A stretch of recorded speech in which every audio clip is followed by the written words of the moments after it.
two So, persons, or yes, duality.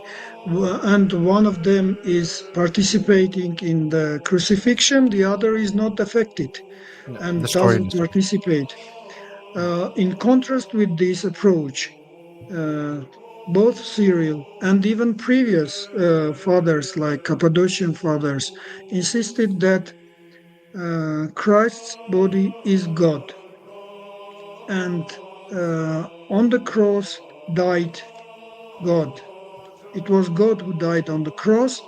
Of course, he died by his human flesh, but if this human flesh is not God, that we have no salvation.